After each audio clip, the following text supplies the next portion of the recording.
The awkward silence at the top of a stream. What to do. How to deal. Hello.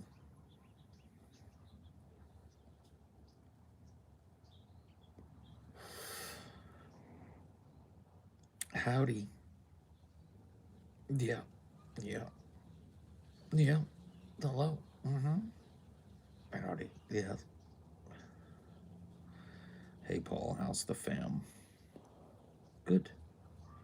Everybody good.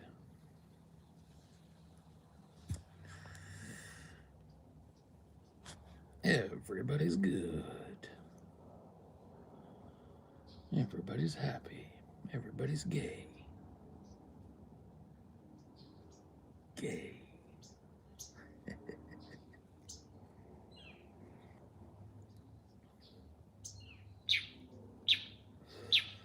Can't believe it's still light out where you are. West Coast, best coast, baby. No, I don't. Nobody ever gets me a Chalky Baba no more. I really genuinely believe that the world's problems, many of them, could be solved with just a free, unlimited Chalky Baba program. You know, it'd be expensive, but I think the cost would be offset with a lot of benefit. Is any chocolate milk a Chalky Baba, or does it have to be in a bottle? It has to be in a bottle. Then it's not a Baba. If it's then it's just chalky milk, which that's good enough, but it's not a Chalky Baba. Hello, Peyton. Paul, you've been accused. How do you plead? Guilty. Guilty as charged. I did it. That's right. And you know what? I'd do it again, too. Paul has the palate of a 7-year-old. Fair. Like, I feel like I've gotten a little bit more adventurous with food since I was 7. Like, when I was 7, I was super picky. I didn't like spicy things. I wouldn't eat mushrooms. I wouldn't eat a whole lot of different greens, like green beans, Brussels sprouts. You couldn't fucking, you wouldn't catch me. But now, I'll eat all those things. I like all those things, you know what I mean? Call me a fucking noob. Thanks. Thanks for the $5, bro. Do you love the pizza they gave at school? Oh, yeah, pizza day was a big day for me. Yeah. Pizza lunch day. That's a real mood lifter. Would you eat squid? I mean, it depends on how it's made, I guess, but I have eaten squid before and enjoyed it, so yeah. Do you have a favorite food memory? Food memory? No, not really. Yeah, the square. It was the square pizzas, yeah. And if you were real lucky, it was pepperoni pizza day and not just cheese pizza day. Did you eat bark? Maybe. I don't know. Is it good?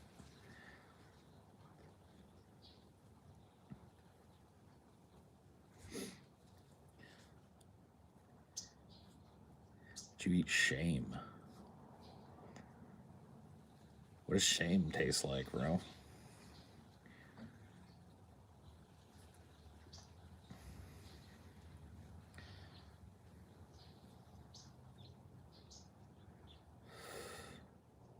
What did you think of the noob?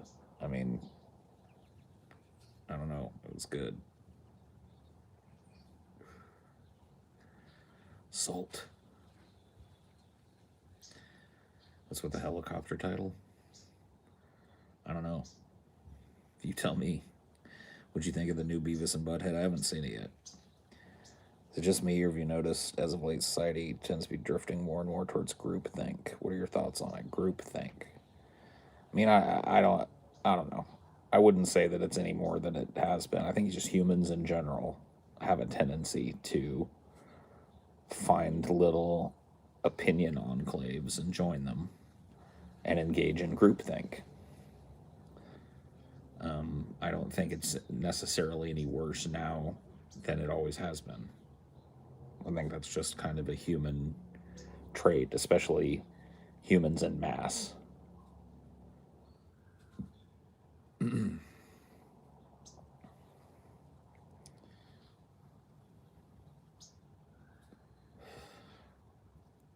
As we get closer to a global society, won't there be more groupthink? I don't know.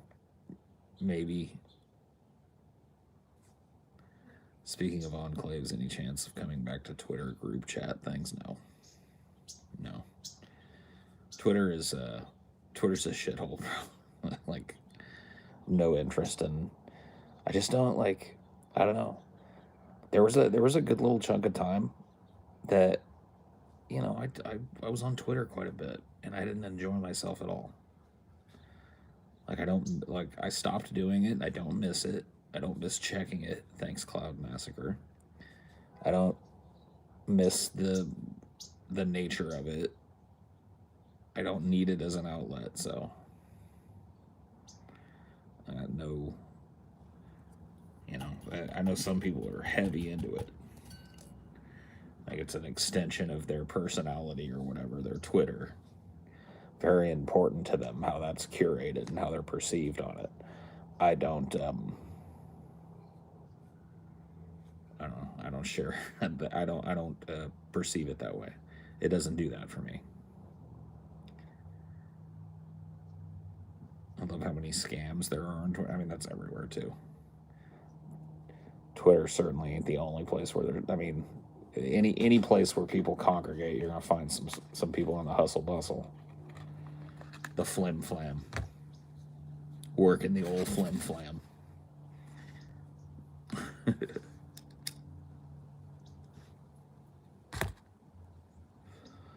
Twitter is filth. I hope it dies. I mean, maybe it will.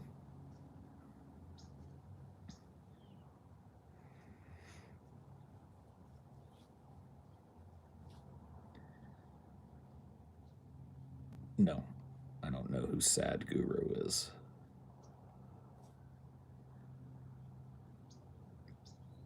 I want Twitter to have an unlimited character count. You're not going to get it. You're not going to get. I mean, it technically does. They've got like the whole twit longer thing that you can do. So I guess technically you've got unlimited space.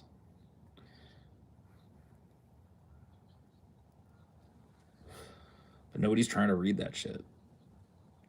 Dude, we live at a time where if you can't if you're gonna write some shit, if you can't sum it up in like 2 paragraphs or way less, like 85-90% of people can't be fucked to read it. Value succinctness.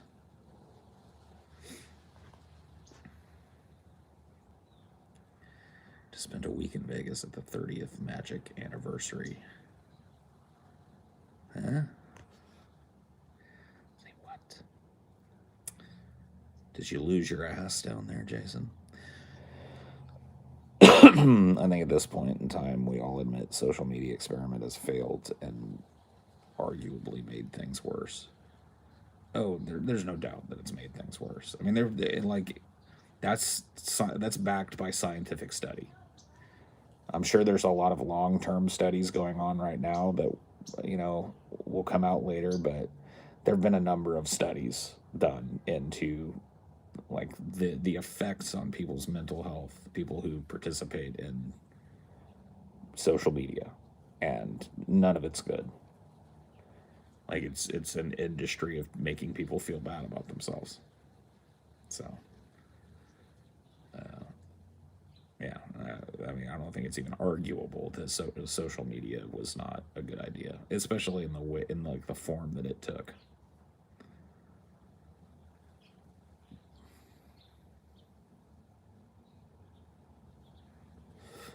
It's just a world of like fantasy and fairy tale, unreality, and people are encouraged to slip on this mask of perceived anonymity and prance their way through other people's fucking psyches and their own. And it's just not good, man. It's not a good look.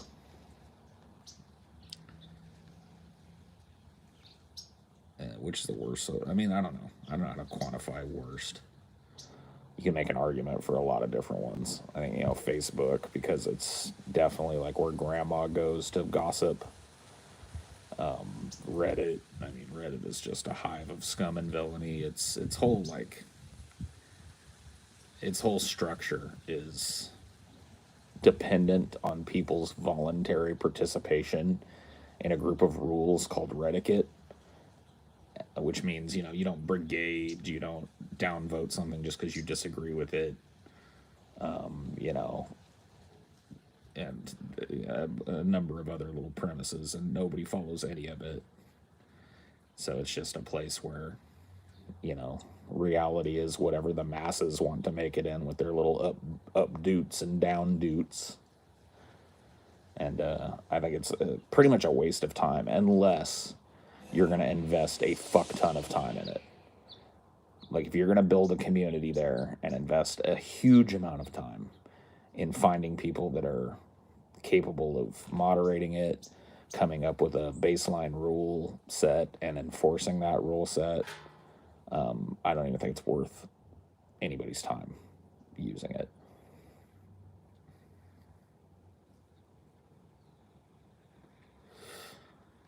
Like it doesn't make sense to me outside of that very strict. I know there's a lot of people who probably use it that way. They only bother with communities that are heavily policed and moderated and kept to topic and stuff like that. But I don't know. I'd just rather not.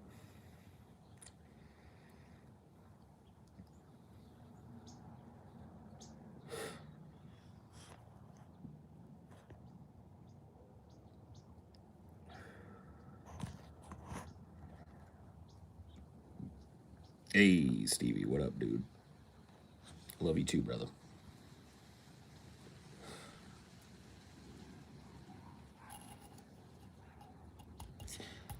Good old Stevie.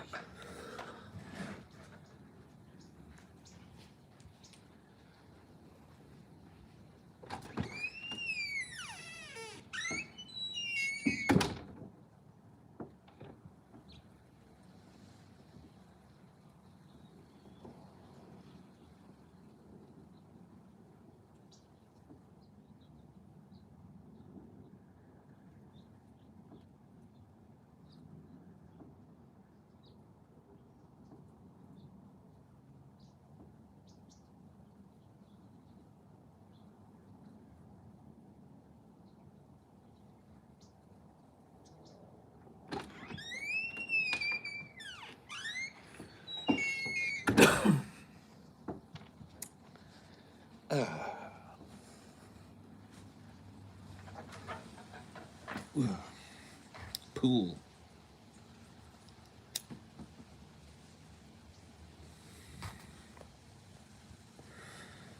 It's the first notification I've gotten for one of your streams. I'm happy to see you well. Yeah, dude, I'm doing okay.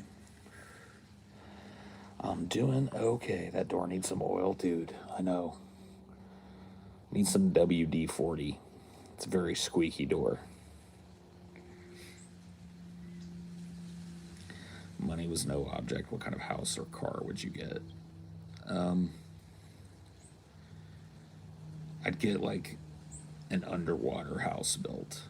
You ever seen those like hotels that are built underwater and like the whole side of the wall is like a big aquarium or whatever? I'd get like a giant house built underwater base. And I wouldn't really need a car per se, so I'd get like a fast boat.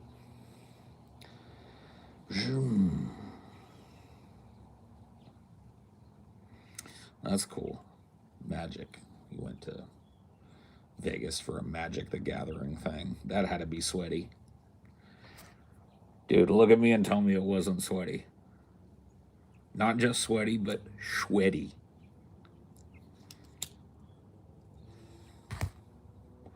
Be honest. How many butt cracks did you see?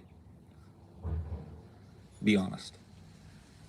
How many big, giant exposed butt cracks did you see at the Magic the Gathering festival?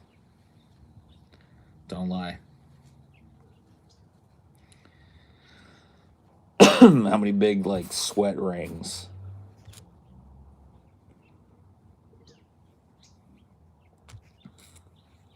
Yeah. Sweaty. Sweaty. Oh yeah, dude. Those types of things are not sausage fiestas ever. Yeah, dude. Salty, sweaty, stinky cracks.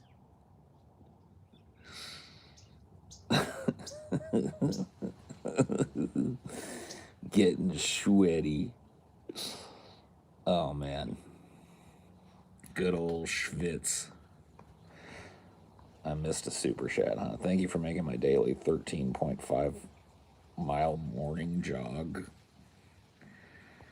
Holy fuck, bro. 13.5. That's a long ass run, bro. If you could live in a fictional world, what would you pick? Harry Potter, dude. Like, come on. Like it's definitely the coolest world.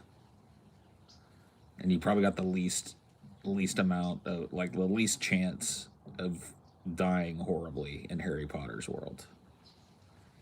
Yeah, dude, the Potterverse.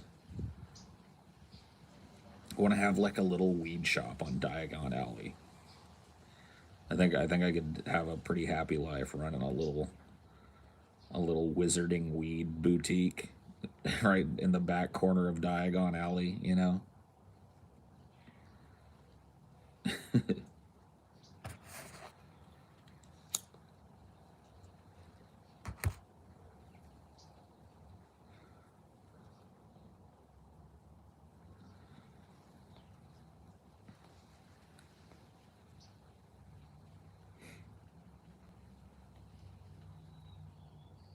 I mean, I don't know, dude. Teletubby Land seems pretty lame, though. You might have missed it, but what do you think of the new Hellraiser? Yeah, yesterday, pretty early on in yesterday's stream, I talked about Hellraiser. I want to do it again the next day. But yeah, if you want, go take a look at like the first 20 minutes of yesterday's stream. It's in there somewhere. I talked about it. You know, I mean, just to sum it up quickly, it is, in my opinion, the third best Hellraiser movie, which is pretty high praise for a Hellraiser movie, honestly, since they have a tendency to just get a little bit worse each time.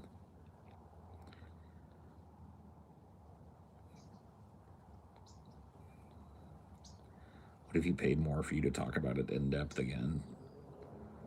No, no, that's I'm fine. Thanks though.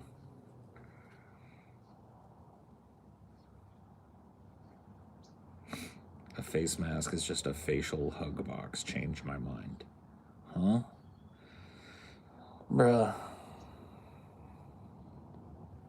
Come on, bro. You gotta try a little harder than that, man. Do you ever like the God of War series? Yeah. Yeah. I mean, like, I like the first couple of them. I kind of got tired of the gameplay loop and the character and the story and shit, and so I haven't even played the newer ones. But you know, like the first two of them were pretty damn good. Like, it was the first you know, modern video game that I'd played that had like a banging mini game in it. You know, like jam on B as fast as you can to bang. It's like, whoa. This game is awesome.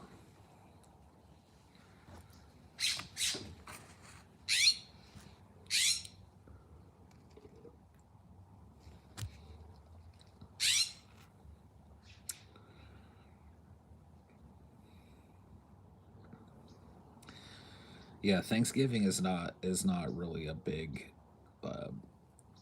like, like it's a big day for certain industries, like the poultry industry, But like everything nowadays is centered around Black Friday, which like that's more Christmas. It's like do your Christmas shopping now. But yeah, I noticed like 20 something years ago when I was working at Starbucks, there was this creep. You become very aware of holidays when you work at a retail place that like changes its decoration, and Starbucks is definitely one of those where it's just like every year your year is broken up by the different decoration packages and different drinks you have to make and stuff. And like I definitely note I got hired at Starbucks in 2000, and I noticed right away that like Christmas came a few days earlier, and I feel like we're rolling out the Christmas stuff a few days earlier. By the time I left, it was like, yeah, we'd be putting out Christmas stuff like now, like right after Halloween, Christmas stuff. The weather outside is frightful. Bing Crosby on the overhead speakers just all day, driving you nuts. It's one of the things that I hate the most about the time that I spent working at Starbucks is that it took me from a person that really liked Christmas carols to a person that can't stand them. Like I literally spent so many months listening to the same Christmas carols over and over again, fucking 8 to 12 hours a day. I can't do it anymore. I get really annoyed with them really quickly now, which is kind of sad.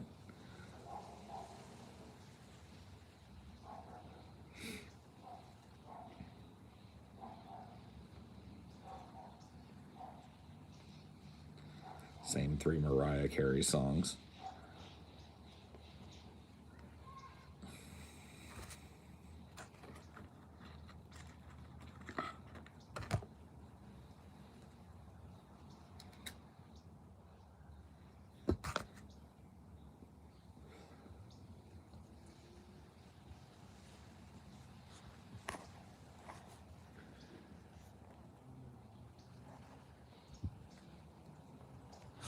I worked at one store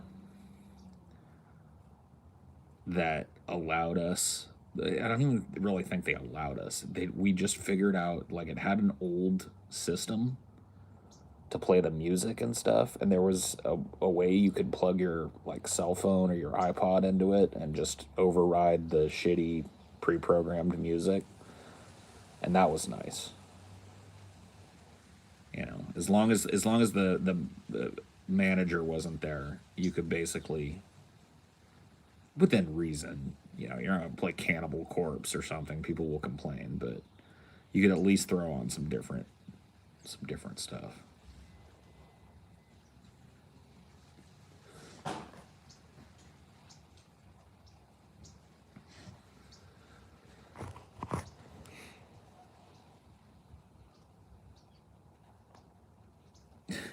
Folks are getting murdered for chickens.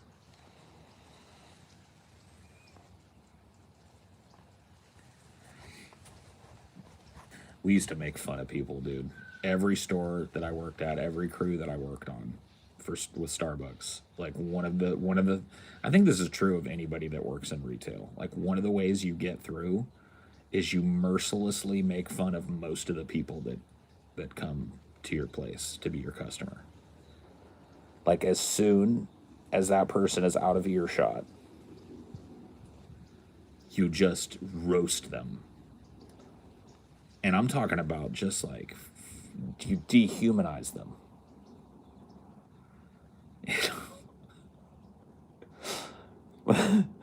I worked with this girl named Nico, who was born and raised in like Long Island or whatever the fuck, and moved to Arizona. And dude, I still bust a gut sometimes thinking about Nico. She had the most like you guys think I'm salty. You think I'm a salty character. No. No. Nico was the saltiest person I've ever known in my entire life. She had a very thick, like Long Island, you know, New York accent. Yes, she was Italian, so she had a very very distinctive East Coast kind of accent. New York, in particular, and she would.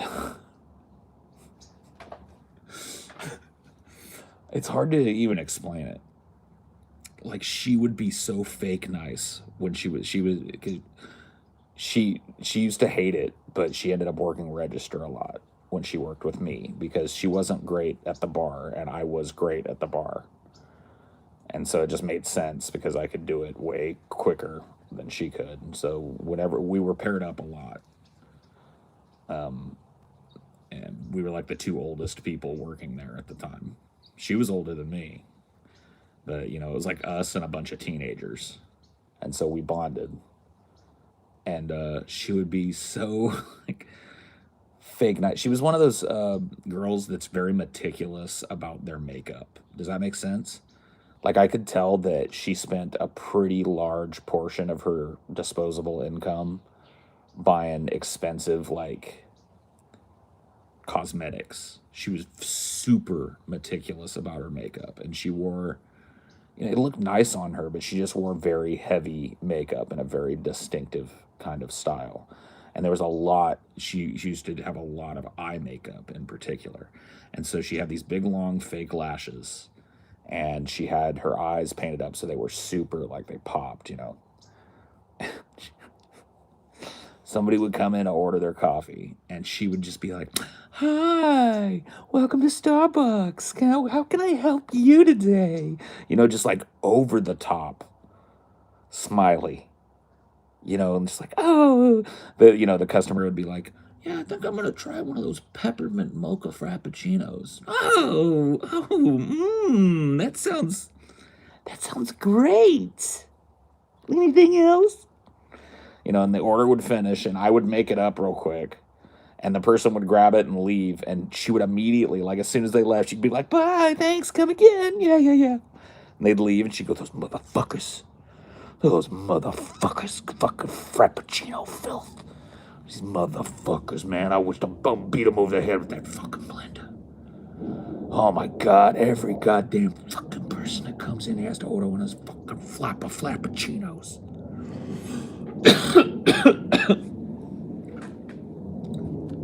She was great.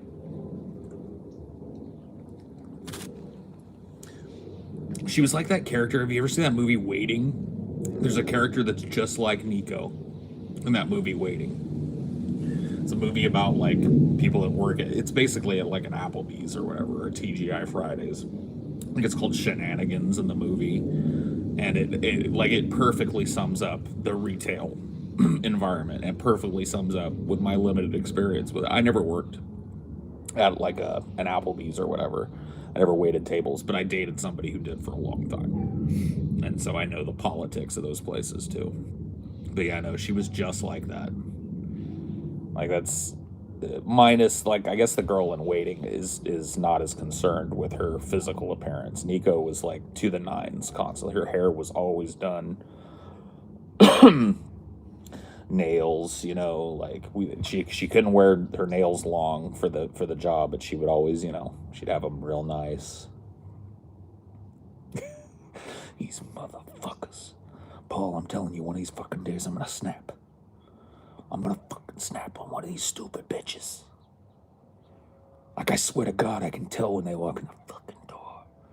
Like, oh, this stupid bitch is gonna get a floppuccino. Watch. She always called them floppuccinos. This stupid bitch is gonna get a floppuccino. Sure enough, here she comes. Here she comes, watch. Here she comes, watch. Look at this bitch. Hi, how can I help you? She was so two-faced. Did she look tough? Yeah, in that kind of like attitude-laden New York way. She looks like, you know, I never saw her beat anybody up or anything, but she looked like somebody that would like pull her hair back with one hand and like go in fighting with the other, you know? She definitely had that kind of aura about her.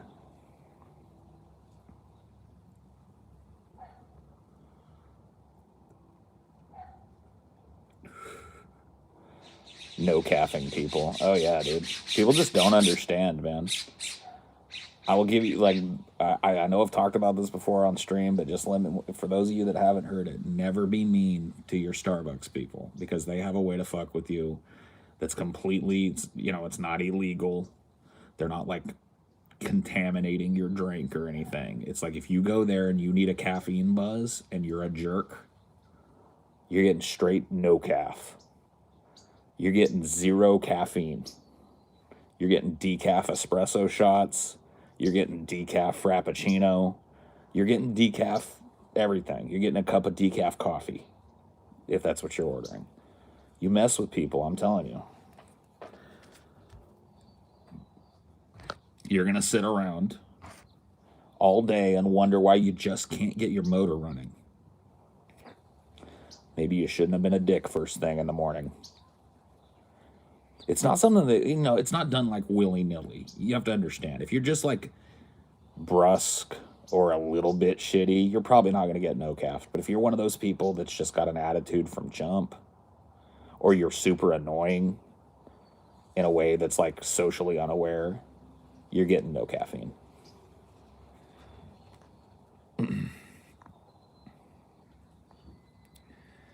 No. Dude, I would never have allowed somebody to spit in anybody's fucking drink.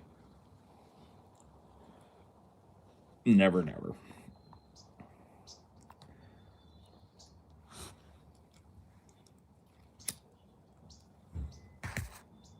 I don't care what kind of asshole you are. You don't deserve herpes or hepatitis or whatever the fuck, That's ridiculous. But I have no caffed a whole bunch of fucking people. Over my long, illustrious 8.5 year career with Starbucks, I probably no caffed at least 800 people. About 100 people a year probably got it from me. At least. I would say that's about right. Just has to happen, man. Oh yeah. Dude, Starbucks, like if you're like a regular at Starbucks, if you're a person, especially if you're a person that comes in and like sits in the cafe a lot, dude, you're gonna get hooked up all the time. As long as you're just nice. Like people will start recognizing you. People will like talk to you on their breaks and stuff. If you're just baseline nice to the people that make your coffee, you could get hella free coffee. Because it's well, at least it used to be. Maybe it's different now, but it used to be very easy to mark out a cup of coffee. Was your worst day ever at Starbucks? It's hard to qualify that. I had some awful days, man. There were just days where it was just like, because I was a supervisor at Starbucks. I refused to step up any higher than that. Like they tried to put me in the assistant manager pipeline and shit, and I was just like, I don't want it. Like the increase in pay was not enough to justify the increase in bullshit. But I was a supervisor, and that means it's my job to run my shift. I'm basically the acting store manager while I'm there, and if somebody doesn't show up, it's on me to figure it out. And I was an opening manager as well, so I'd be there first thing in the morning, 4:30 in the morning, unlocking the door and getting the place set up to open at 5. And I had a lot of days, especially during the holidays, where it's just like my first person would come in, we'd get the store open, and then we got this like late morning, like not late morning, but this like morning person that would come in. So there'd be 3 people in the store. A lot, and this is different at every store, but in most of the stores I worked in, there would be 3 people by like 7:30. So you could really catch that like 7 to 9 rush. And that person would just call in sick. And you don't understand, like, you're fucked. Can 2 people run it? Yeah. Is it gonna suck for the customers? Probably. It's gonna be slow. Is it gonna suck for the people doing it? Yeah, because you can't take a break. You can't do anything. Like, that extra person is so important, that third person that comes in after the openers. and they would call in sick all the fucking time. You know, just like 10 minutes before they're supposed to be in, the phone would ring, and I'd be like, "Yeah, Starbucks, this is Paul. How can I help you?" Paul, it's so and so, man. I don't think I could. I'm just like, all right. I mean, like, I don't know. It would have been nice if you could have done this yesterday if you knew you were sick or whatever. I guess maybe you got sick overnight, but you know, give me a second. I'll call you back, and I'll give you. I used to make them call. I used to give them people's numbers. I was like, dude, I don't have time to sit back here and call people for you. So you're sick. You can lay there in bed with your Vapo Rub or whatever. I'm gonna give you some phone numbers, and you're gonna find somebody to come work for you. But yeah, that would screw your whole day. Because then, like the people that come in the mid shift, like they're pissed off because they come in and the store's a disaster because you didn't have that extra person. You didn't have time to clean up the cafe or the bathrooms. You didn't have time to wipe things down as well as you could behind the counter. So there's just spilled milk and coffee grinds all over every goddamn fucking thing. Every trash is full. And a lot of it falls on them when they come in immediately to clean up after the morning. There was this kind of give and take. Every shift was really responsible for handing over the store to the shift that came after them in a way that was workable. And so it would throw your whole day off. I had so many of those days I couldn't rightfully count for you. So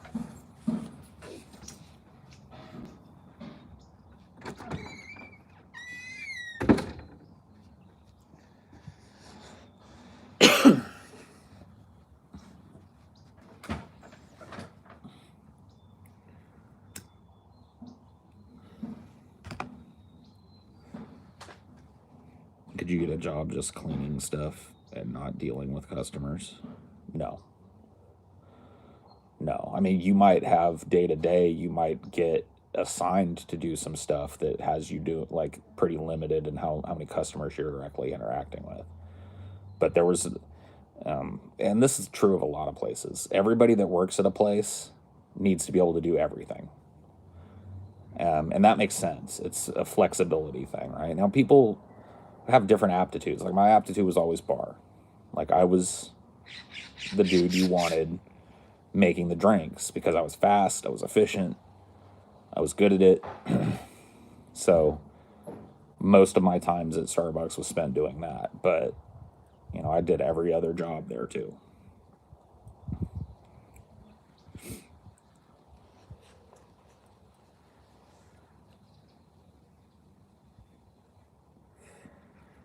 Worst day as an IT assistant in the Kelly School District.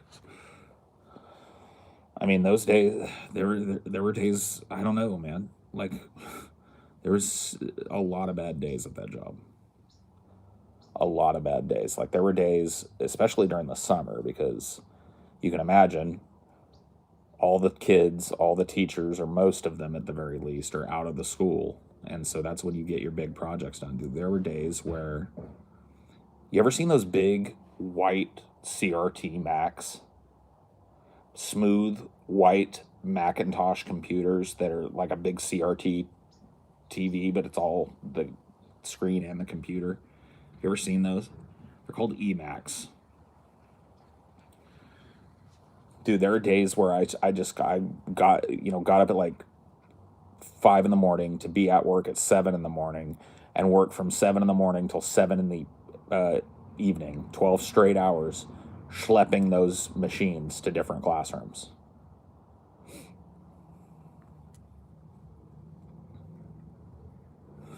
You ever had employees drunk or high? Yeah, a couple of times.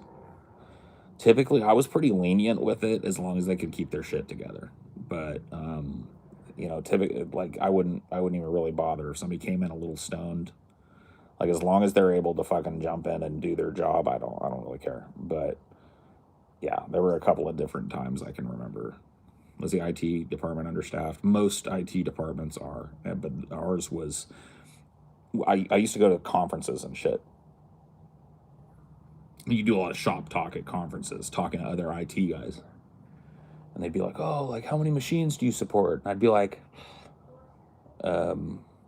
You know what I mean? Because that's including every computer, every laptop, every, it's just thousands and thousands. I'd be like probably like 8,500 machines.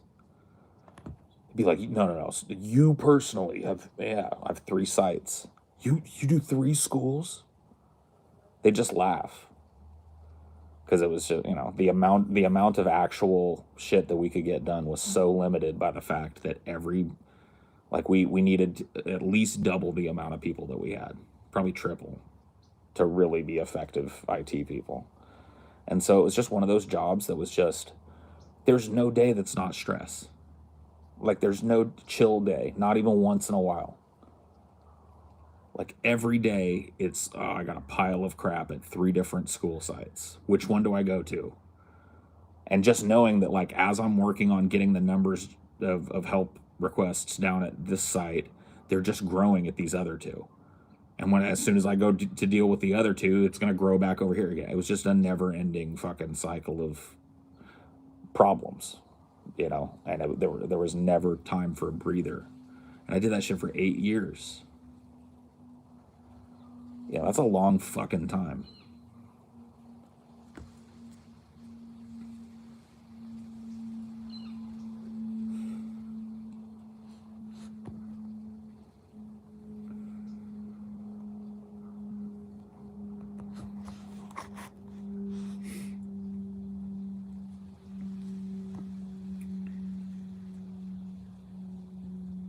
No, I mean, the IT department head had no power.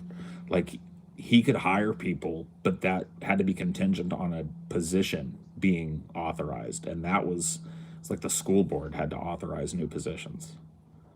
And so, that meant that they had to find money from somewhere else. And the most obvious place was their own salaries because they were ridiculously overpaid given the dire financial condition of the school district. And so, yeah, it was like pulling fucking teeth to get them to approve another position.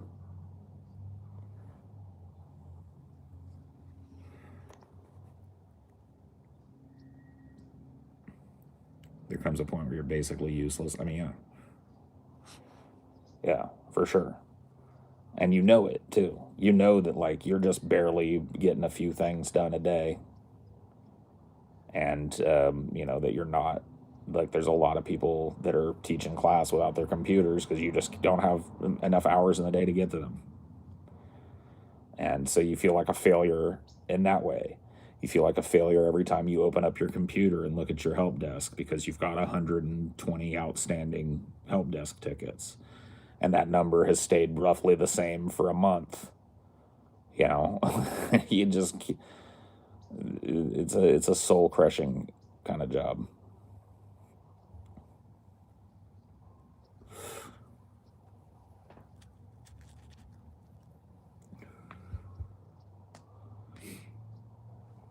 Yeah, have a good one, Stevie.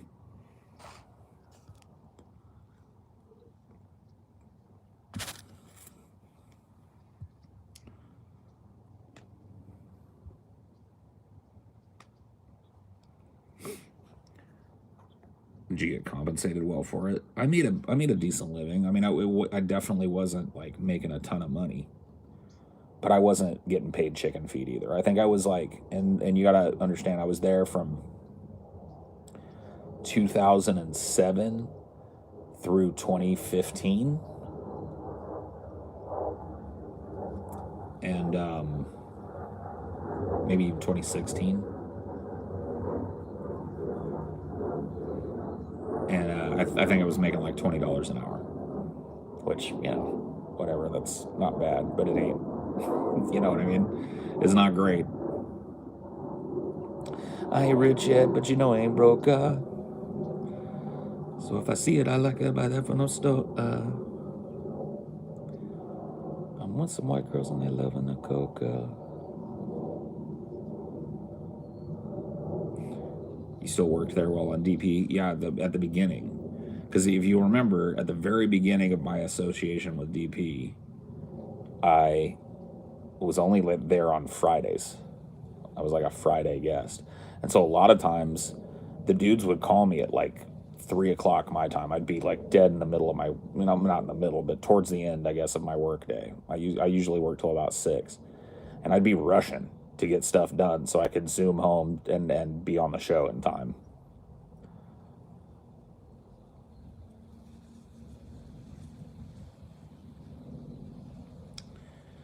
In my opinion, $20 an hour for the job that I was expected to do was pretty low, but it wasn't as low as it could have been.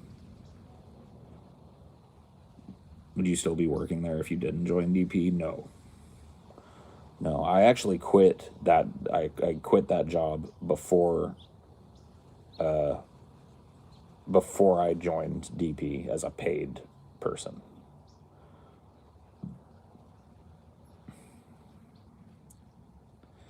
Like, I quit that job, had an abortive attempt, my final attempt to go back to college. Had saved up as much money as I could to cover me, basically not working so I could go full time to college. During that first semester back to college, my marriage fell apart finally. Got a divorce, moved to Texas, where I'd never been in my entire life. And then once all that had happened, I called TJ one night and I was like, "Hey, dude, it seems like people like me on the show and stuff. Is there a chance I could just join? You guys pay me a little scratch, pay me enough to, get a little apartment or something, and I'll be on the show." And he was like, "Yeah, let me talk to guys about it." And he called me back the next day and hired me. So that was just like, that was a Hail Mary. It was not part of my plan, to be honest with you. My plan was to go to Texas, get a job at a, whatever, restaurant or whatever, and just do what I could.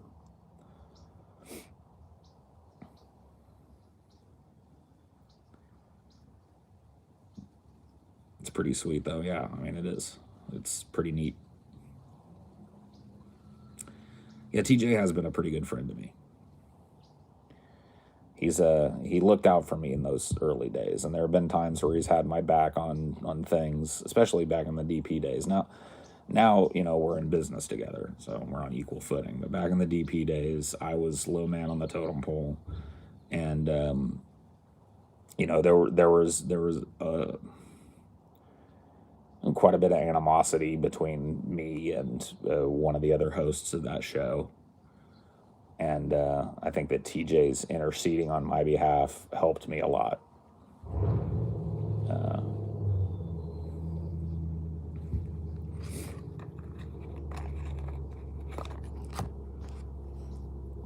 As I think if it was up to the other dude on the show, I'd have been fired like the first week.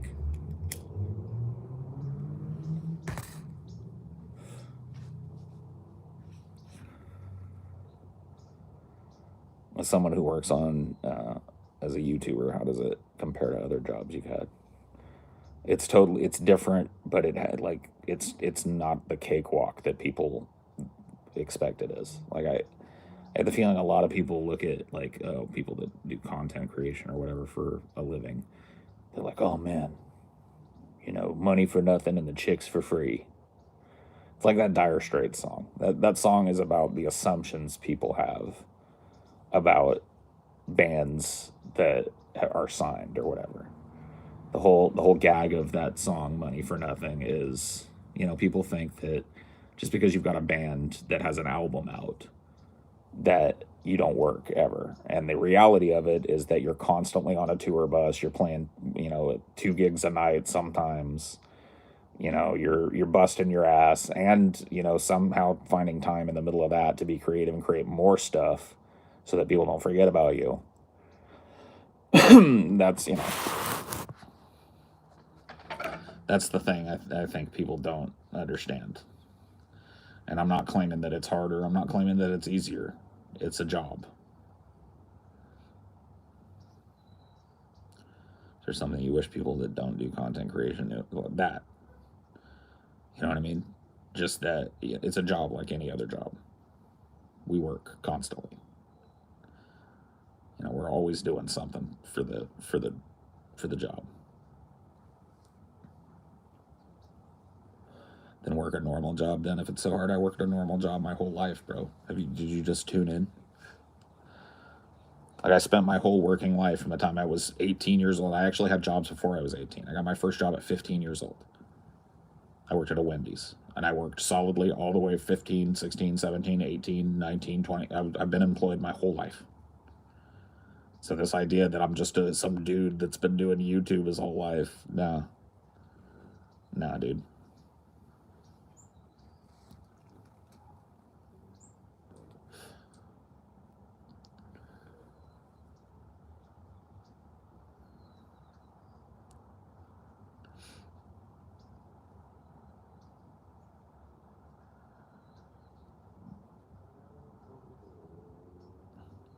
What were you going back to college for?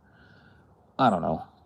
Um, it's always tenuous when you're going back for your first semester and shit. It feels stupid to declare a major when you're taking nothing but general ed classes and shit. But the idea in my head was to go for a social worker degree. And I wanted to be an LCSW eventually, which would have been 4 years and then a 2 year program for me to be. And the idea was to be a counselor, like a talk therapy counselor for people, which I honestly think I would be relatively decent at. But yeah, it didn't work out that way. As often it doesn't.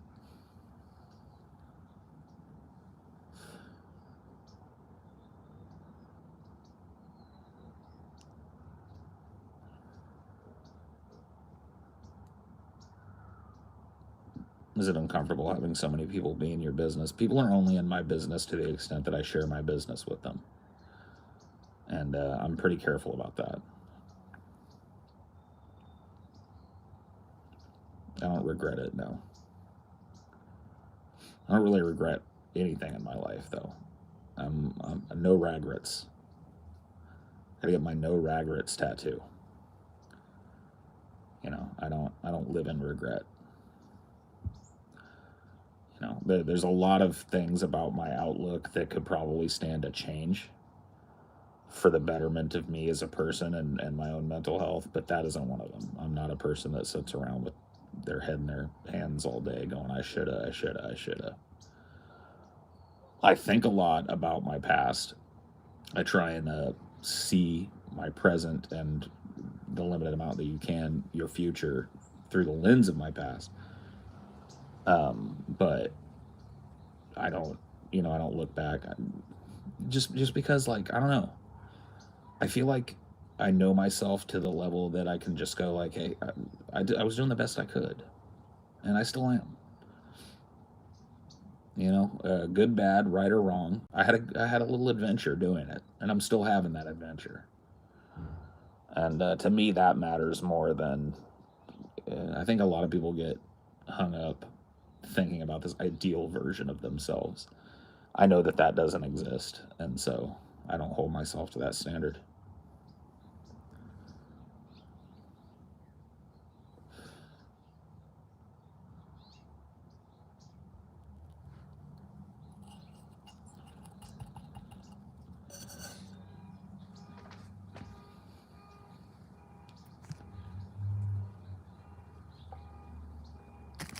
I mean, life is about, like, if you never fail, I hate to give you like dad anecdotes or whatever, but if you never fail, you never learn anything.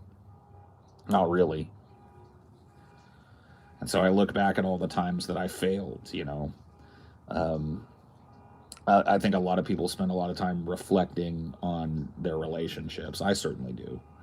At least I try to. Because for me, every last one of those, and I don't regret any of them, I learned about myself as a result of it. You know, um, so I don't know.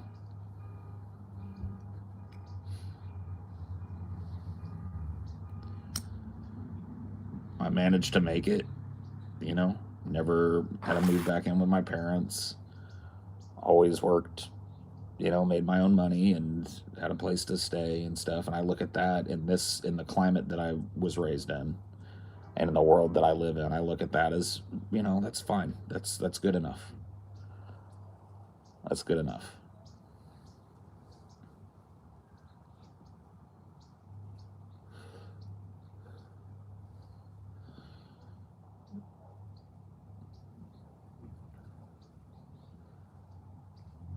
Could have done worse, you know, at least up until this point.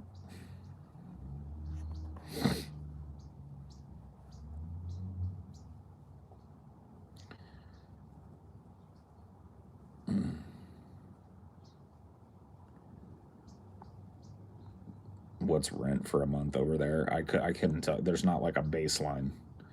It literally depends on the state that you live in. Oftentimes, the area of the state changes what kind of place you're getting. Are you getting a studio apartment? Are you getting a 2 bedroom? Are you getting a 3 bedroom? Are you renting a little house? Are you purchasing a house? Like all of that stuff. I couldn't give you like. There's just way. There's a huge, you know, gap. There's a huge difference in rent here. Did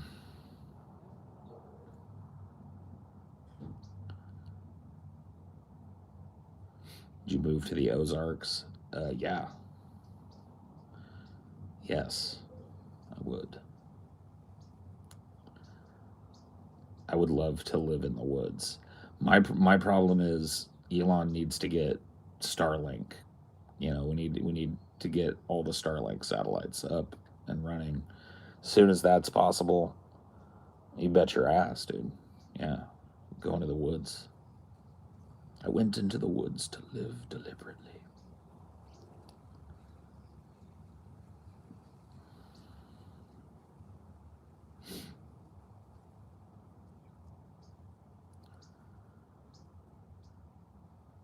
Any modern video games you're into? Yeah, I play games.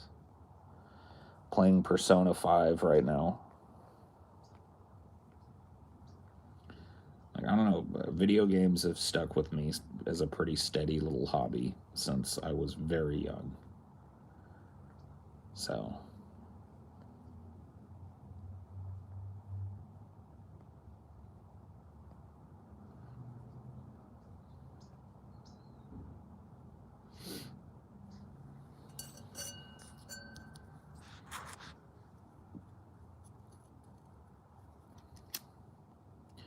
Arkham Knight.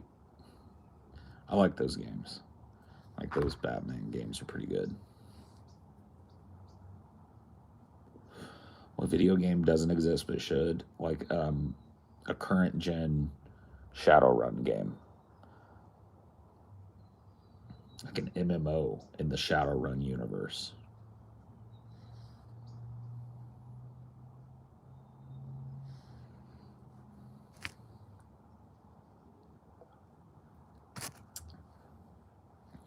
Yes, I watch Dota and League. Not really enough to know like professional players and stuff, but I'll watch like the LCS when it's on, just kind of have it in the background. I watch a number of streamers. Some of them are League streamers, some of them are Dota streamers. I watch a couple of Heroes of the Storm streamers, although that game is dead, unfortunately. But yeah, no, I watch some esports stuff.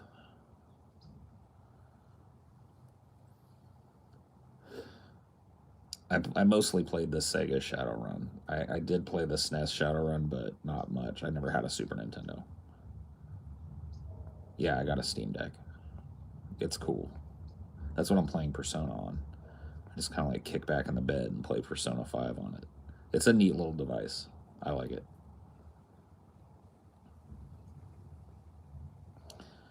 Oh yeah, no that's I didn't come up with that idea on that stream. That's something I've been thinking about since back in the old days. The game that really touched off me thinking about different MMO worlds and how it could be taken out of like the kind of fantasy realm that most MMOs are in was EverQuest. That game to me is so foundational. You know, that and Ultima Online to my expectations because I just know that an amazing game could be played that ticks the boxes for me. Like it could be made. My ideal game would be a massively multiplayer online role playing game, with a non traditional setting and full loot PvP, open PvP, and a really slow but satisfying curve of power gain for a character. Really slow. Like in comparison to WoW, like maybe, I don't know, a tenth of WoW's pace in terms of how fast you go through levels and how fast you can rush through your character progression. Maybe even, like a 15th of WoW's pace. A slow burn game that rewards time and dedication. I would like an MMO that was, instead of being gear based and class based, I want it to be skill based, meaning that you start a character that's a baseline that everybody gets, and then you advance that character by doing the things that you want to do. So if you want to be a thief, you advance that character by practicing hiding and pickpocketing. If you want to be a mage, you advance that character by, you know, inscribing, hunting down spells and inscribing them to your spell book and casting spells over and over again. You want to be a warrior, you grab a sword and a shield and you get as much armor as you can and you go out and you fight things, fight other people. That sort of deal. RuneScape, I mean, RuneScape, a lot of people don't understand this. RuneScape is a ripoff of Ultima Online. It was a Java-based, shitty looking, horrible to play ripoff of a game called Ultima Online. It was Ultima Online for people who couldn't convince their parents to pay the $5 a month the subscription fee to pay Ultima. Because Ultima Online was the first game that I remember that had a subscription fee. You literally couldn't pay it unless you paid a monthly fee. First game I ever remember being like that. And RuneScape was started as a really crappy looking, horrible to play bastardization of that with a free to play model. So it was, yeah, it was literally like, I want to play Mom, can I get Ultima Online? We have Ultima Online at home, son. RuneScape was the Ultima Online at home. Okay? And I'm sorry to tell you that, because I know there's a lot of people that play RuneScape and stuff because they grew up with it, but I'm just telling you, you were cheated. Ultima Online was a way better experience, just a way better looking game, a way better mechanics, just absolutely better on every front. So you missed out pretty bad playing RuneScape, but whatever.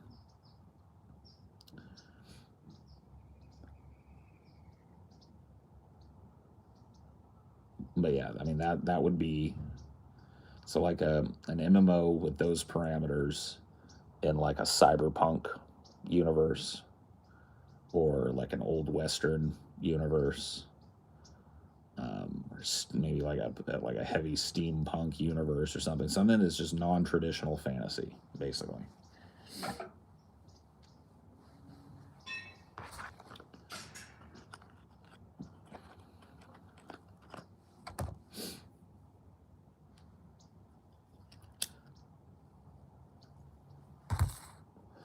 It's sad because, like, honestly, like, Ultima Online was the peak of my gaming experience because it was the game. It's literally the game that I'm describing, minus it was just a kind of like a medieval fantasy setting,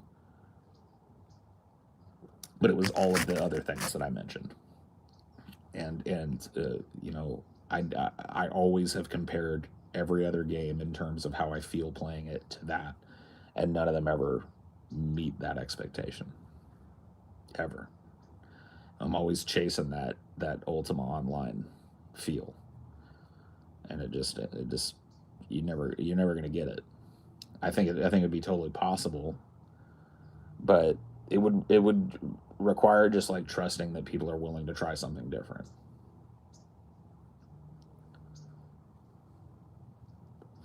Yeah, I've heard of Star Citizen.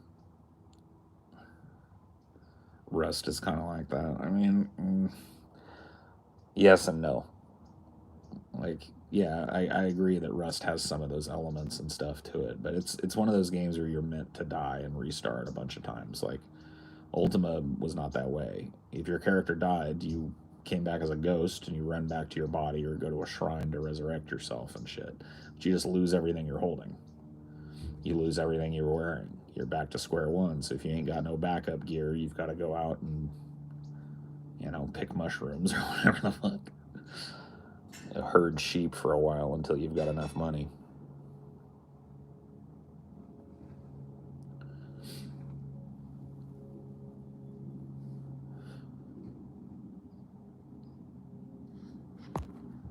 One of you guys playing a cyberpunk character from the future telling news while making predictions from his time would be a fun way to tell the news. Yeah, I agree. UO was the only game where I felt like it was an online community playing as a crafter. Oh, yeah. Well, the way it was set up, it was so ingenious, because the whole economy was basically run by players. The shops in the cities stocked things that were sold to them by people who crafted them. So, if you went to the little shop in town to get a bow, that bow was created by another player and sold to that shop at cost, and then the shop jacks up the price a little bit. You could set up your own vendors in Ultima, where you cut out the middleman and you just mark them up yourself and make a little more money. And all of that stuff fed every other aspect of the game. So there were people that just liked playing PvE. They would go to the dungeons and farm the dragons and liches and stuff down there. There were PvPers who were just dedicated to finding other players and killing them and taking their stuff.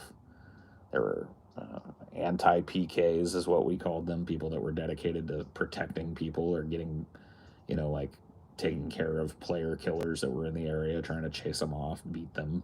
So that it was just like it wasn't like there was PvP for a ladder ranking or something, or for like unlocking a loot box.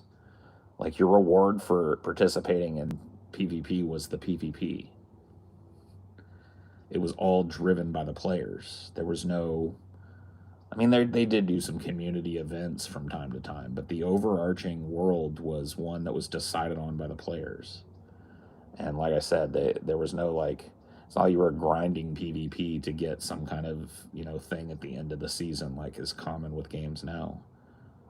It was just for the love of like being involved in it. How long can I get away with killing people outside this town before a bunch of people band together and come get me, you know?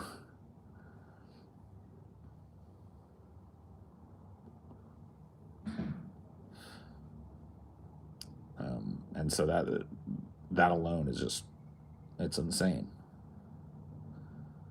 There are very few games that are currently, running. I mean, you can still play Ultima, but you get my drift. There are very few games with a large subscriber base that are running. Like EVE Online is the only one I can think of off the top.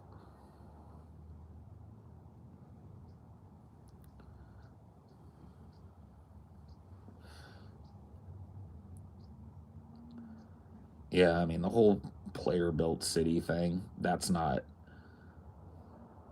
really like part of my ideal. Like I don't there was really very few things that you could do to make a player run city in Ultima Online. It really wasn't possible. So, um, you could get a little house, buy a house that was outside of the city. It's like a base away from home type of thing. And you could have all the way up to a castle if you were real rich. I never had a castle. I had a friend that had a bunch of crap, man. Holy smokes. I had some friends that were Ultima rich, but I could never play enough to get Ultima rich.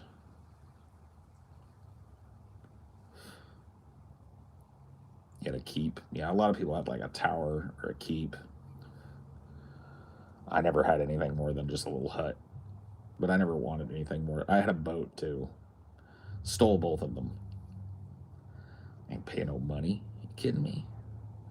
You think I'm working my way up to a house? No. Stole it.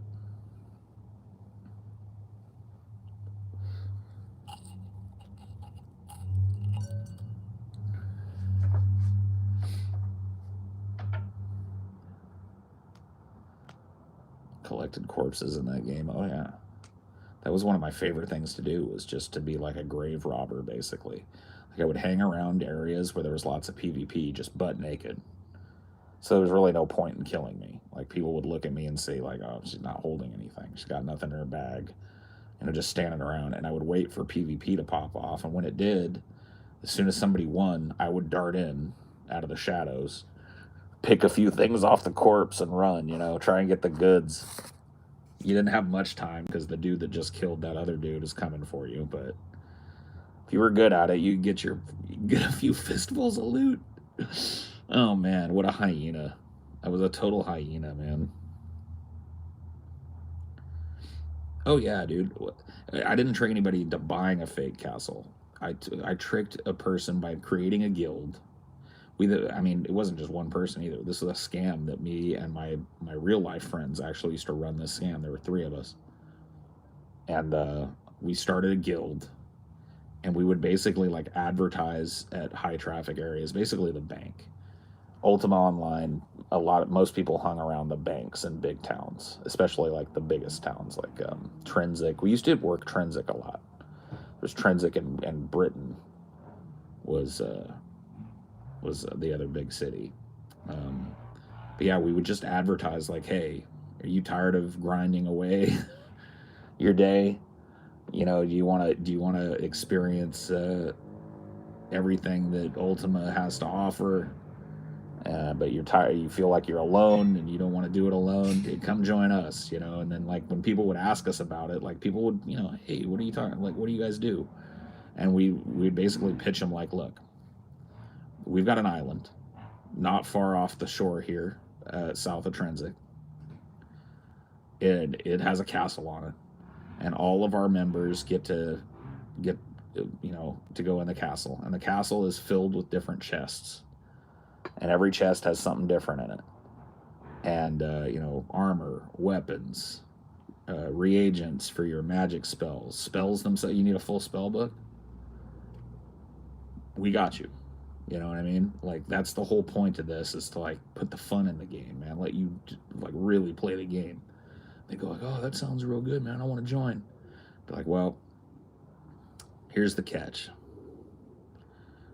Here's the catch, my friend. We have to be able to trust you. Because obviously, if you're just some scumbag that wants to come, you can just loot all the chests, steal everything that you can, and just run away. We don't want that. So we need to know that you mean business with this. We need to know that you are willing to, show us that we can trust you. Well, okay, what do you guys want? Well, give us everything you own. Everything. They'd be like, "What do you mean everything?" I said, "Empty your bank. Open your bank right now. We're standing by the bank. Open your bank and empty your bank and trade it to me. Take off your armor. Strip down butt naked right here in front of me. Put all your armor in a trade window and trade it to me. Give me all your gold." I was like, "Look, this is the only way it works. Somebody that's willing to take a step like that is somebody that we know that we can trust. They're going to understand the value of, what we're giving them, allowing them to be in this guild. And you're never going to want for anything again. Like it may seem like, oh man, I'm scared these guys are going to scam me or whatever, but it's just like, once you get to the island, you're going to replenish everything that we take right now at 10. You're not even going to want your old crap back, because you're going to have all the better crap for free, And I'll be honest with you, most people would be like, "Nah, no thanks, but no thanks, bro. Wink, wink. I know what you're up to." But I'm telling you, man, there's a sucker born every minute. There's a sucker born every minute. And it did, yeah, you might fail 20 times in a row, but that 21st time, somebody that's just the right combination of like greedy and inept, would come along, take it, like literally leave them naked with nothing. Dude, they would beg too. Oh my God. They would beg. I remember we took this guy's full mage book. Again, in Ultima, if you were a mage, you got to keep your own book. You got to find every spell in the game and inscribe every spell in the game. And it took a long time to do. And this guy had done it. And we were like, look, man, you want a W banana, you got to pay. We're going to need that spell book too, partner. Yoink, took it, left him butt naked with no spells. Sucks to be you, bro. You learned and ultimately it's people like me is why they ruined Ultima and eventually made it like a Care Bear game where nobody can steal from anybody and nobody can loot anything, because people would just quit. Do you scam any kids? Of course. I was a kid. Like, this game came out when I was 16. So yeah, scammed a lot of kids, bro.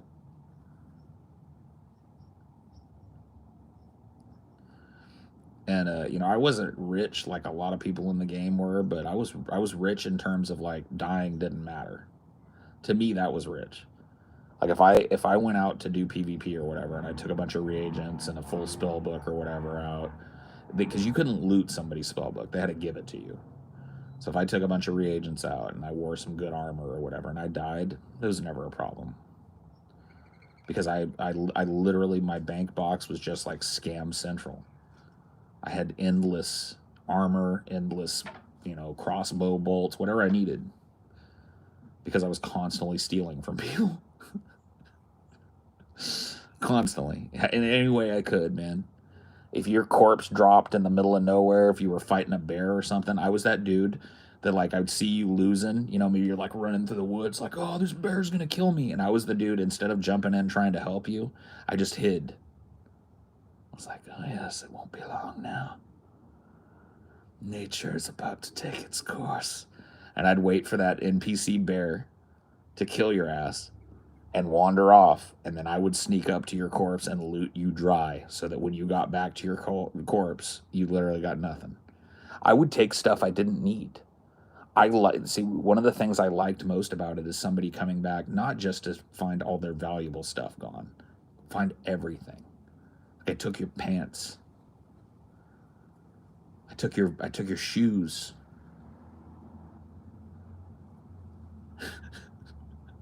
I took everything. You came back to a naked body. You opened up your corpse to loot it, and you were just like, where? What? It's just empty. Nothing there. Not a Dude, I would take a candle. Like, there was these little candles that you spawned with that were free so you could see in the dark. I'd take your candle. I had I had a whole section in my bank box that was for candles. I took them all. Was teabagging a thing? Not really. You could like bow over people. It was you definitely like could, but no, there was nothing like that actually made you teabag. You feel remorse? Not an ounce. It's a system in a video game. They put those systems in the video game knowing that there would be people that would, break. There was a whole like reputation system in the game that managed it. The more crap you pulled, the more times you looted somebody's body without having rights to it, or killed somebody, or stole from somebody, you lost karma. And you would get different titles, like the Despicable. Like, it was part, like my morality usually hung around Despicable. Like, I would manage it, because if it went too low, you couldn't go into town anymore. So I'd be like the Despicable, toothless. I loved it.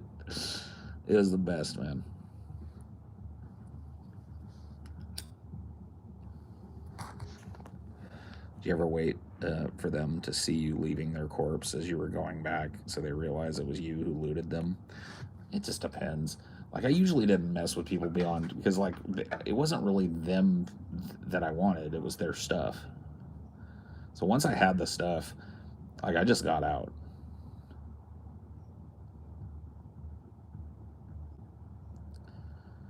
Just booked it, man.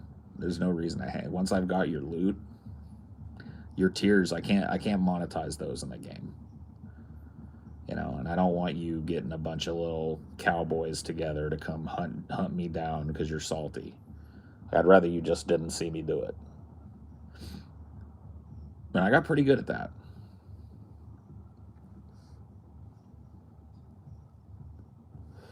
Did you ever get robbed or duped in the game? Yes. Um, like one of the reasons why I became a thief and like a grave robber and all that crap in that game was because when I started out, right, I was like the little cherub. I was like a little fresh-faced cherub, you know. I was like, you know what I'm gonna do? I'm gonna be a lumberjack that also makes bows and arrows so I can cut my own wood and then make a bunch of bows and arrows and sell it to the shop. Bruh. Bruh. So I was doing that, you know, and like I got I got my sack full of wood. I'm sitting out there, I'm making bows, and I had like just my pack. I was just having such a great time. My pack is filled with bows and arrows. I can go sell them for 20 gold a piece to the vendor, and I'm just like doodly doo. And this dude came along and literally just cast one spell at me. I fell over dead, and then I sat there on the black and white screen with my fucking ghost, watching him just loot me dry. Take every bow I had and then just run off into the woods. And I was like,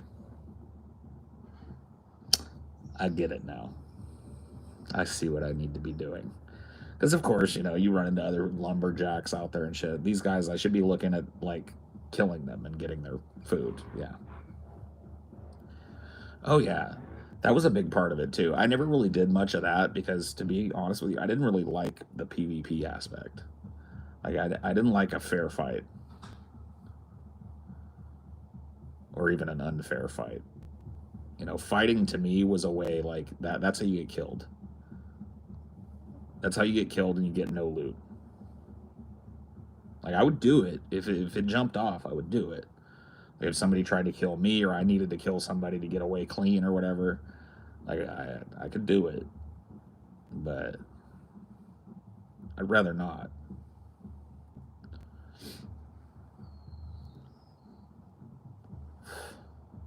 The only thing I didn't like was the cap. I mean, you have to cap the skill points. You can't have somebody running around with a god character. You could have 7 skills at Grandmaster level. So 7 skills at 100. And that was enough to build any kind of character you needed. I liked that. That you weren't just allowed to be great at everything. But everybody that I knew had at least 3 characters. Like I had 3 characters. Like at least 3 characters. You know, I had an archer, I had a mage, I had my thief, and you know, I would use them at different points in time. Hello, naughty priest. Thank you, my friend, as usual, for your kind contributions.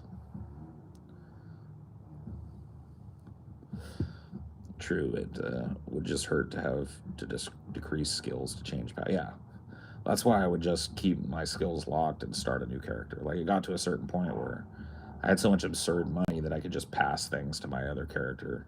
Like when I made my mage, it was real easy because I'd looted so many mages that I had everything I needed to train everything up. So it was pretty trivial. Just a couple of days of training, you know. But yeah, no. As soon as I got that you could be a shady type in the game, and that it was insanely more fun and profitable than being a stupid little bow maker or whatever. Not to diss on you if that's your thing in the games, but you know, like as soon as I saw that I could get all the stuff that a crafter has by just taking it from them rather than spending the time making it myself, like I wasn't going to do that. There's no way. I'm too much of a good guy in real life. You know, if I wanted to be a good guy all the time, I'd just be in my real life. I'm playing this video game so I can be something else. A total unrepentant thief of other people's pixels.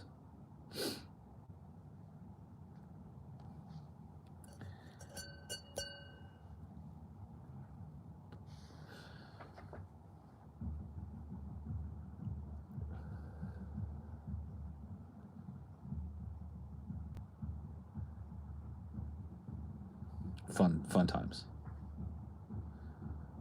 Good times, great oldies. Oldies 92.9. You should be in pixel jail. I know. I really should be. You're right. And there were a lot of people that try to put me there. Only a few succeeded, though. I didn't die very often. I was one of the best runaway players in the game. Man, when it came time to grab and go, I had to be in the top 10 people in the game. I could grab and go. I could get away from some powerful people. I just knew how to do it, man. Ducking, dodging, hide behind a tree, making sure the popo don't see me.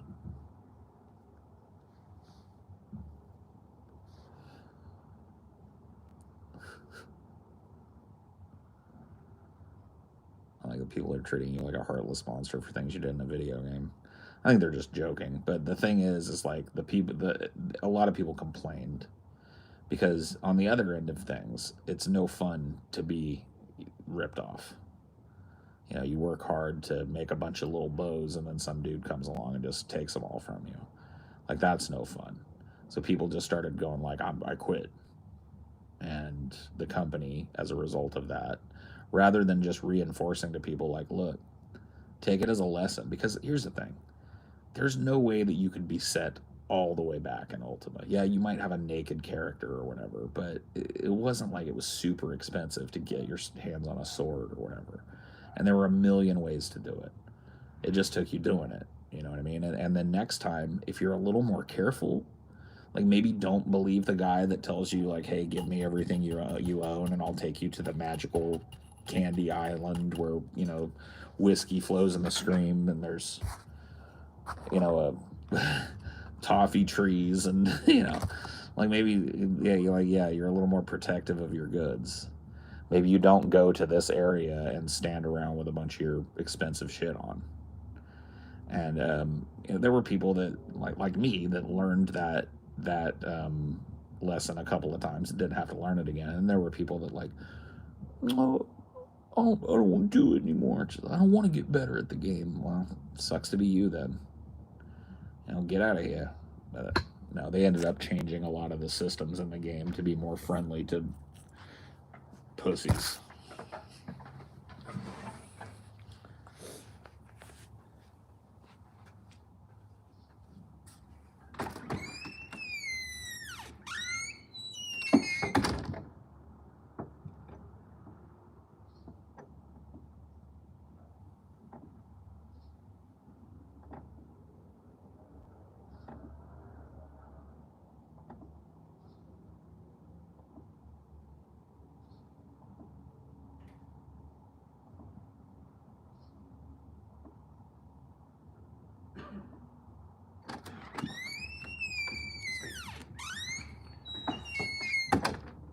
Squeaky door.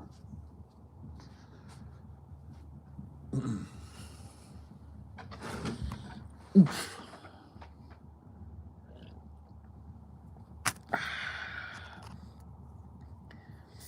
Tasty. But yeah, no. There were always people that, just wouldn't learn. Didn't want to take even the most basic precautions, or maybe were just too stupid to figure out how to. And it was really at that time that MMOs started catering to that type of player, and it's never left since. Like, World of Warcraft is a joke. Like, it's basically a game that you could like face roll. You literally need no skill to play that game, unless you're playing at the very top level, which 99% of people that play don't even get to the point where they could try it. That game is just so stupid and handholdy and crappy. There's no, like there's PvP, and certain servers have it, but there's no point in doing it. Just nobody loses anything. You don't really gain anything. It's just boring. It just feels like a single player game that has the added, nuisance of having other people running around competing for the shit you need. It's like, why? Why do that?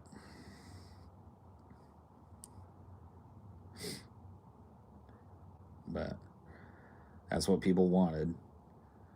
And so you don't really get like challenging, like that's what I want. Like I want a really challenging MMO experience with a high population on the servers, a lot of people playing, a lot of people competing, and I want there to be a risk reward balance to everything that I do in the game. I want to be able to choose to be on the wrong side of the law or the right side of the law in the game. I want to be able to make that choice. Like I want a game that gives me that choice rather than it makes it for me.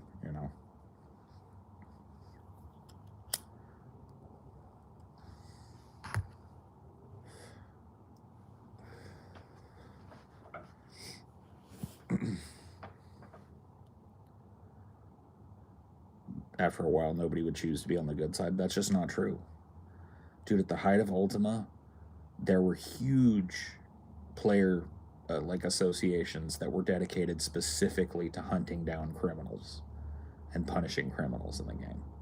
Like there were mercenary companies that if somebody screwed you over, you could go to them and pay them a certain amount of gold, and they would hunt this dude for like weeks, kill him anytime they found him.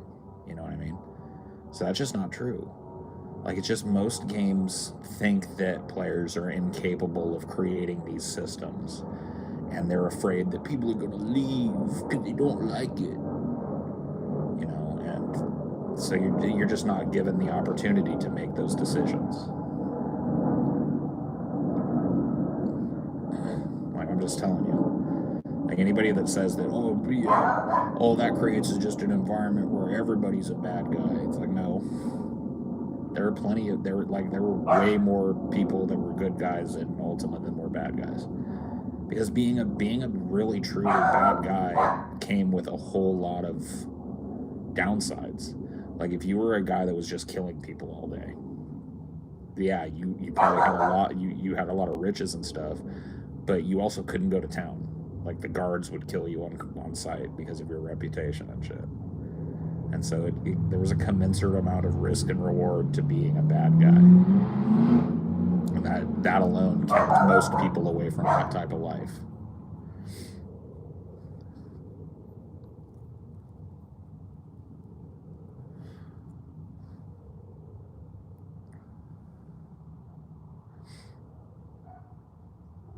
That's just the way it works. But yeah, no, that's the type of game I want. And I definitely don't think at the very least, if I'm not going to get that type of game, I want, like an EverQuest level game where it's super hard. Like it's really got a learning curve to it. Like the pace of increasing your skills and stuff is pretty glacial.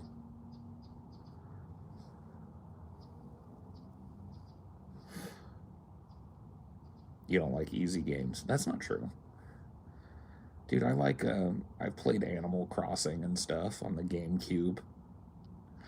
I like a good game that's not about being like hyper competitive all the time and stuff, but my favorite type of game is a multiplayer game where, the players are allowed to create their own systems.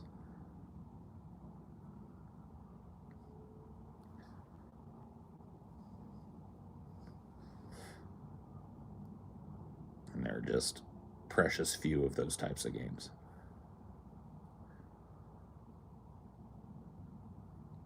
The Borderlands games, I think I played like the second Borderlands game quite a bit. I remember having fun with it, so I won't like shit on it like it was totally not worth my time, but eventually I just got kind of like the looter shooter thing. It runs out of steam. I don't like the Souls series, no. I like that style of game, but um, I'm not in. I just don't like the aesthetics of the Souls games. It's just kind of like dreary and unattractive to me. Most of it is, anyway.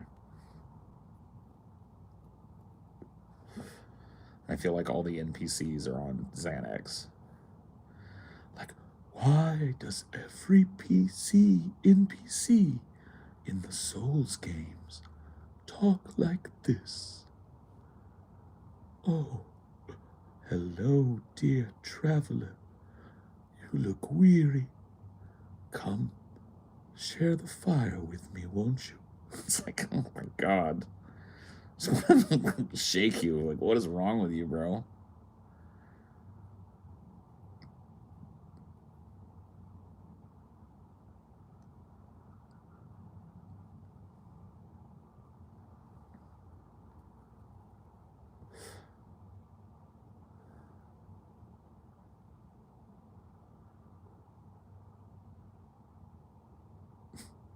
It's just like, man, I can't deal. Like, everything about this game is trying its hardest to put me to sleep. It's like ASMR. Maybe that's why a lot of people like it, but I can't. I can't be talked to like that. Creeps me out, man. There's no point in even trying, really. So I'd just sit here if I were you. Warm your hands by the fire and get used to the idea that this is your eternity. Oh, sorry, what did the guy say? Where am I supposed to go?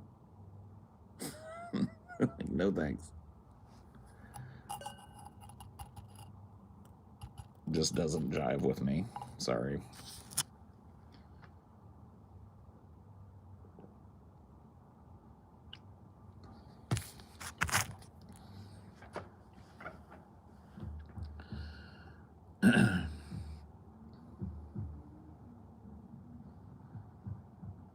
NPCs in GTA 6 will have real in-game lives like a Bethesda game and will treat you differently. Yeah, that's kind of neat. You can always kind of count on GTA to push the envelope. I mean, look how popular GTA 5 still is, and it's been out for what, like 7, 8 years now? I mean, it's been out a ridiculous amount of years. And it's still a super popular game. People are still playing it constantly. You can always, like, count on Rockstar. Rockstar is pretty much one of the only studios anymore that I would implicitly trust. Blizzard used to be on that list, but they've fallen to the fucking wayside. Naughty Dog is another one that I remember being like pretty quality games. Bethesda, one of the few left. Valve, yeah, maybe Valve, although Valve's output is fucking dismal. Like, what is the silliness waiting for Half-Life for fucking 20 years, you know? Oh, yeah, we're working on Half-Life 3. It's like, dude, this, like, when it does drop, Half-Life 3 better be the best fucking game that's ever been made. Like, there should be, like, 6 Portal games by now, you know? Like, Valve's output is just ridiculous. No, I never played Half-Life, Alex. Valve is abandoning Dota. That sucks. I think Dota is one of the most, like, it's clear, like, it's interesting to me because it's clearly the most high skill MOBA game that there is. There's no question about it. Like, I may not be an expert, but I've played enough League of Legends and I've played enough Dota to know that Dota is way harder. It has the highest skill cap of any game. So that makes it's kind of sad to see it go by the wayside because you're going to see the very best of competitors playing it.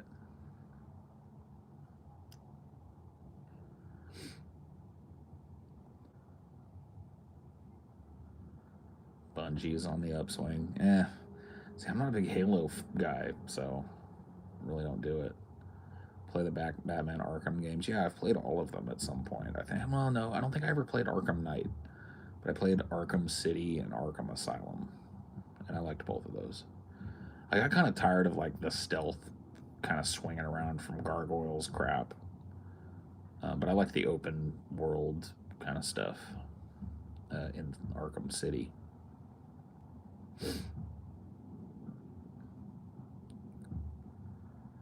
Gotham Knights was meh. Yeah, I saw that game.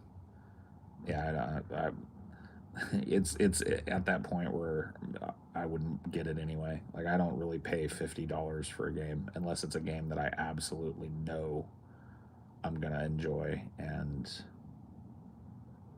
um, like I trust the people that made it and stuff like that. I really want to support them. Otherwise, I'll wait till it's like $15 or whatever. I don't care if it takes 6 years.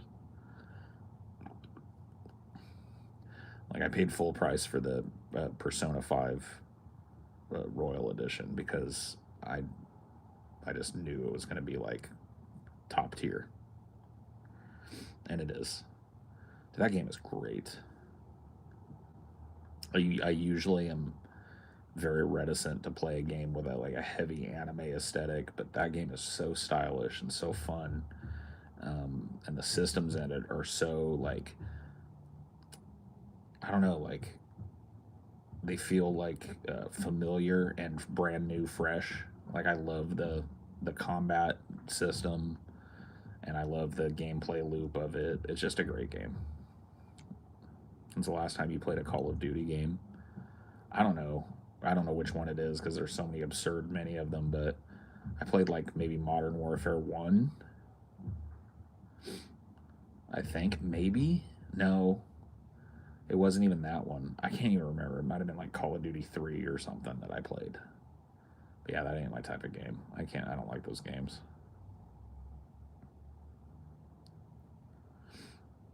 Mutant League Football. It's a fun game.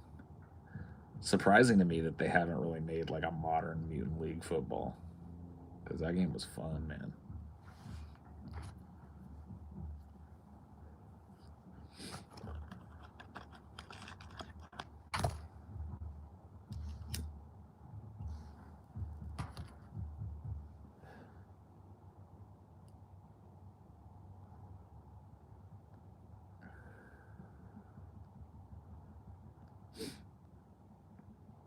But yeah, I don't know. I'm pretty picky about video games anymore.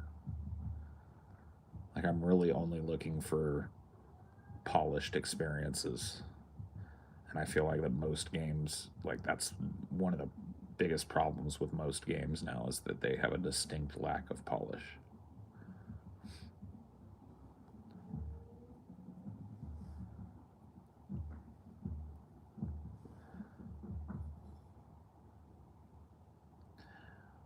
It's just I came from a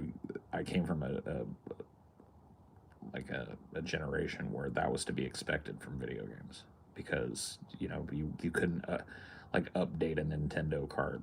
Yeah, you had to get that game just so before you before you released it. I recently got away from video games to go back to model building, way better for mind state. I listen to you while I paint and build my planes. It also made me more interesting on dates. Oh yeah. Now that's cool. I mean, I think playing video games can be super chill. Most of the games that I look for nowadays are games that are super chill. Like I'm not trying to sit there and sweat into my controller, sweat and slobber all over my keyboard. I'm just not at that point in my life. I'll watch people play the sweaty games. Like I like to watch people play MOBAs.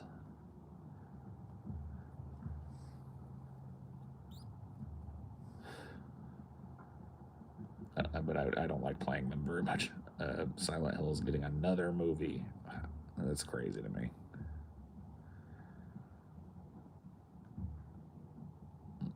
It's crazy to me. They keep trying. Just stop it. Stop it with the Silent Hill movies, please.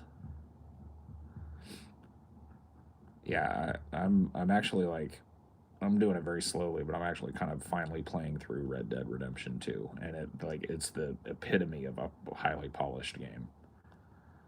Like it's got just like a polish to a mirror finish. But that's a Rockstar game. That's what they're known for. So much detail, just little tiny things that required somebody to go over every little area of that game with like a loving hand, you know? It's pretty cool. Yeah, horse balls. You got horse balls that shrink in the cold, bro. Oh, that need you say more. Now, Red Dead's great.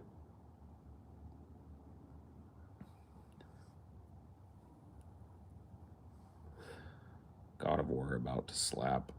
I don't know.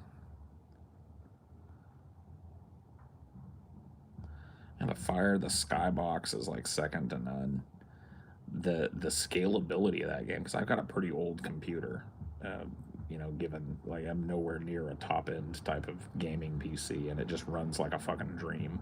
It runs on the Steam Deck like a dream, and it's like shocking to me how good it looks. It's just gotten so crazy, the graphical fidelity that you can get on like a handheld device. It's just gone nuts.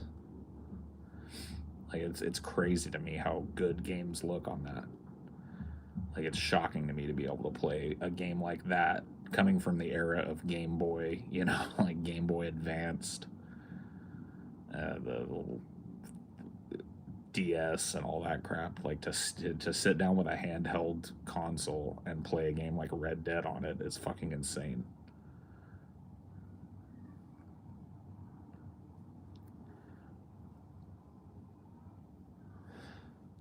That's one of the things about being a little bit older is like I'm way easier to impress with graphics because for a long time when I was a kid, graphics were measured in dozens of pixels.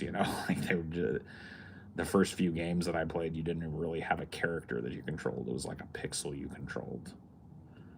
And so to like see graphical fidelity go from that to something like Red Dead is just astounding to me. So I can play games that are, modern games cranked way down, like on low settings, and it still looks beautiful to me. I'm not a person that's looking for that anti-aliased ray tracing god ray kind of. I mean, it looks great when you see it, but I don't expect that from a game. I'm way easier to impress.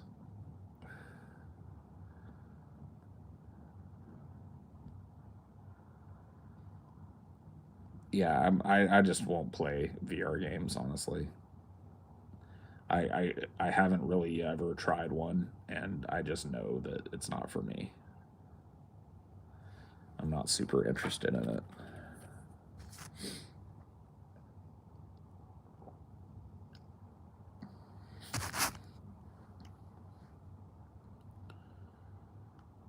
You're missing out. I mean, that's go play VR games, man. I just don't think that the technology is quite there yet. So, and on top of that, I don't like it's just like disorienting to me, the idea of putting on a thing and seeing a 3D representation of a world that isn't real and shit. It doesn't sound pleasant. It sounds kind of frightening. What's your all-time favorite game? I mean, I don't know. Ultima Online, Diablo 1, like the first Diablo, that game was fucking crazy good. Oh my god. Gets so slept on, the original Diablo. I played so many hours of that game. The StarCraft. I remember when StarCraft came out, I just lived StarCraft for, I don't know, weeks and months. EverQuest, played a ton of that game. Like, those are my top tier games there. Mass Effect is a great game. I liked the first Mass Effect a lot. Yeah, I played the Splinter Cell games. They're pretty fun. Like, I like stealth games a lot, so. Yeah, Warcraft 2 was insanely good. Warcraft 3 was great as well. Yeah, Warcraft 2 was so much fun. Used to play LAN games of Warcraft with my friends, and network games. That was just a super fun game. I Yeah, I play a little bit of Diablo 2 Resurrected from. I just don't have the patience to play Diablo any like especially not Diablo 2. Too much farming and shit. Just like Siphon Filter. The worst name of a video game ever. Actually, pretty decent game, but the fucking misspelled siphon, misspelled filter was just so late 90s, early 2000s, man. You have any fave video games Easter eggs? I was in GTA 3 where there's just a sign saying you shouldn't be able to get. Yeah, I don't know. Siphon Filter.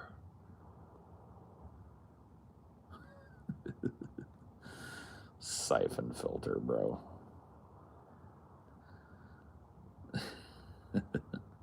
What a name. Extreme. Extreme. Being able to fly a helicopter into the map in Vice City was pretty cool. Dude, I loved Vice City. Vice City and San Andreas are tied for my favorite GTA games. Like, GTA 5 is great. GTA 4 was great, but they just didn't have that feel, man. Vice City and San Andreas had that feel. Especially San Andreas. And San Andreas was such a huge game, too. Like, it was like mind-bending how big that game was with no borders, no like loading screens and shit. Paul's about to end the stream. I can sense it. You're right. Good night.